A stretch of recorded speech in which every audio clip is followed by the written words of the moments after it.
Bonjour. Vous avez peut-être déjà vu l'histoire que je partage, l'histoire de Thibaut, mon histoire, si vous avez déjà regardé des vidéos. Et il n'y a même pas besoin, si vous ne la connaissez pas, il n'y a même pas besoin de la raconter pour partager ce que j'ai envie de vous partager aujourd'hui. C'est que, voilà, imaginons, c'est l'histoire d'un petit garçon qui naît, qui grandit, qui vit plein de choses, qui a une famille, qui a des envies, qui a des copines, tout ça, tout ça. Et l'invitation aujourd'hui, c'est de dire qu'est-ce que ça ferait si là, tout de suite, je devenais amnésique? Qu'est-ce qui resterait de moi si là, tout de suite, je devenais amnésique? Si là, tout de suite, je ne me rappelais pas du tout de mon histoire?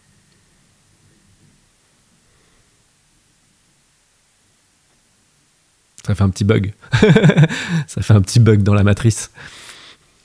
Qu'est-ce qui resterait de moi si je ne me rappelle pas de mon histoire?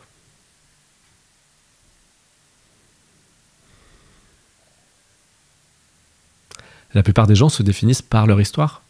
Donc, s'ils deviennent amnésiques, ça devient très difficile. Parce qu'ils ne savent pas sur quoi se raccrocher. Ils sont là genre, mince, qu'est-ce que je suis déjà? Ils essaient de raccrocher. Ah oui, elle, c'est ma tante. Ok, j'essaie de recréer l'histoire, de me raccrocher à des trucs qui me rassurent. Mais avant ce moment où on essaie de réagripper des choses parce qu'on se rend compte qu'on a été amnésique, là, tout de suite, on s'amuse à juste être amnésique maintenant. Je me rappelle de rien du tout. Je ne sais pas du tout qui je suis et je ne sais pas du tout ce qui s'est passé dans ma vie. Est-ce que je suis quand même là? Apparemment, je suis encore là. Ça n'empêche pas ça. Et la question maintenant, c'est est-ce que c'est plus ou moins agréable d'avoir une histoire ou de ne pas en avoir?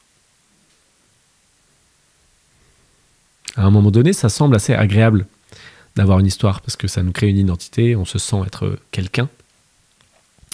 Mais ça peut être aussi très pesant. Très très pesant.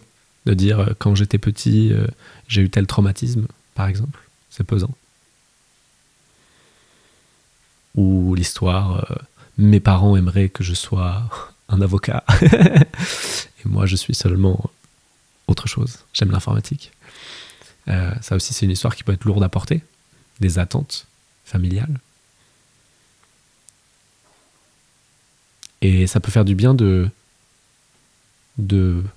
poser son sac à dos, plein d'histoires, de effacer l'historique, de faire une petite pause et de voir est-ce que ça fait pas un peu du bien d'être sans histoire un moment. Parce que quand on a une histoire, on croit savoir qui on est, et du coup, il n'y a pas de surprise. On ne peut pas se surprendre. On sait qu'on n'aime pas les tomates. On ne va pas aller essayer une tomate. On sait qu'on n'est pas à l'aise en public. On ne va pas aller parler en public. Mais si on laisse de côté notre histoire un moment, alors il n'y a plus ces idées-là. Et si l'envie spontanée apparaît de manger une tomate, alors on peut. Et si l'envie spontanée apparaît de parler devant un public, alors on peut. On n'est pas bridé par cette histoire qui nous dit non, j'ai peur devant les autres. Et puis quand j'étais petit, j'ai lu ma poésie en CM2 et il n'y a pas grand monde qui a apprécié. Du coup, je ne suis pas fait pour ça.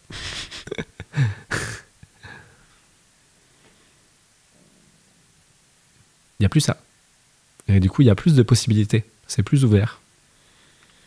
Il n'y a plus l'idée fermée de « je crois être ceci ou cela » et du coup, toutes les autres choses ne sont pas possibles. Et l'autre question, c'est est-ce que oublier son histoire un petit instant, comme on vient de le faire, nous empêche d'avoir une histoire? Parce que des fois, j'ai l'impression que les gens ont peur de perdre leur histoire. J'ai l'impression que si on passe un petit moment à oublier l'histoire, ils risqueraient de la perdre. Donc il faut quand même pas qu'on passe trop de temps à faire ça parce que il faut quand même qu'il reste quelqu'un, quoi, qui sache qui ils sont. Et en fait, ça n'empêche pas du tout. De rester ici et maintenant sans histoire n'empêche pas du tout qu'il y ait des choses qui se passent et qu'on ait conscience de l'histoire qui se passe et qu'on est capable de raconter aux autres. Hier, j'ai fait ceci, j'ai fait cela. Pourtant, quand on le faisait, on n'était pas forcément en train de se raconter quelque chose. Là, c'est la même chose.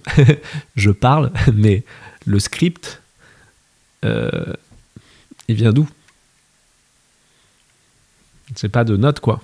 J'ai pas de texte, j'ai pas de script. Et pourtant, à la fin, ça fait une vidéo où on peut se dire « Ah, le mec, il voulait passer par là, et puis par là, et puis par là, pour nous amener là. » Et en fait, non. C'est pas comme ça. Il y a juste l'envie de partager. Qu'est-ce que ça ferait si on était amnésique? Parce que chez moi, ça a fait du bien de s'amuser à faire ça et de se rendre compte que si j'oublie qui je suis encore là. Donc ça veut dire que peut-être je suis pas mon histoire. Et aussi, si j'oublie qui je suis à un moment, ça n'empêche pas que je me rappelle très bien de mon histoire. Ça m'empêche pas d'interagir avec les autres et de dire ce que j'ai fait la semaine dernière et ce que j'ai envie de faire dans une semaine. L'un et l'autre vont ensemble. Ils ne sont pas opposés. Et donc, qu'est-ce que ça ferait si vous oubliez votre histoire maintenant? Est-ce que vous vous sentez pas un peu plus léger?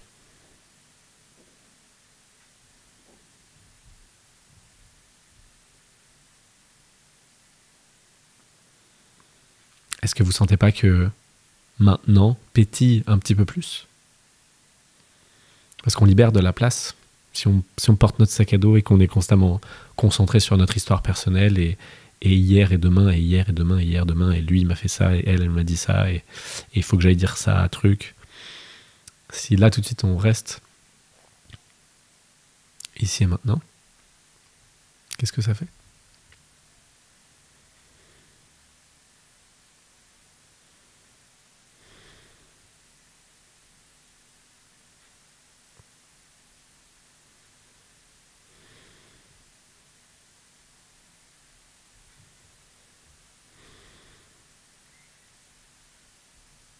Il faut que je fasse attention, je vais oublier ce que je voulais dire.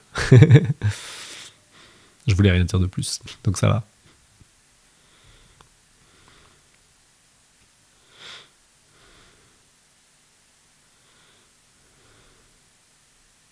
Sans histoire, on s'ouvre aussi au miracle qu'est la vie et au mystère qu'est la vie. Parce que si on se raconte une histoire, alors là, vous vous dites, ok, je suis en train de regarder un écran et il y a Thibaut qui parle. Mais sans histoire, c'est plus aussi clair que ça. C'est plus fascinant.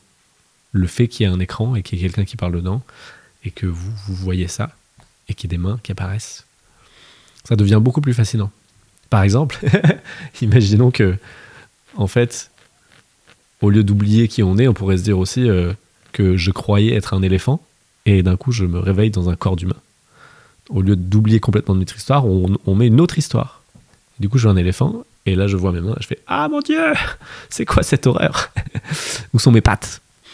Et je me mets à parler avec une voix comme ça alors que je voudrais barrir comme un éléphant. J'espère que c'est barrir le verbe, barrissement. Mais c'est pareil, ça fait un choc. Et là, c'est pareil, si on n'a pas d'histoire, le fait d'être maintenant est une sorte de choc. C'est un miracle. Si on ne raconte pas « je suis telle personne qui est née à telle date, dans tel monde, avec telle loi », mais que juste on est là, sans tous ces concepts, c'est un peu miraculeux quand même. Le simple fait d'être, sans histoire. Voilà, c'était l'invitation aujourd'hui, de simplement être sans histoire et de goûter ce que ça fait. Je vous souhaite une très bonne journée et je vous dis à bientôt.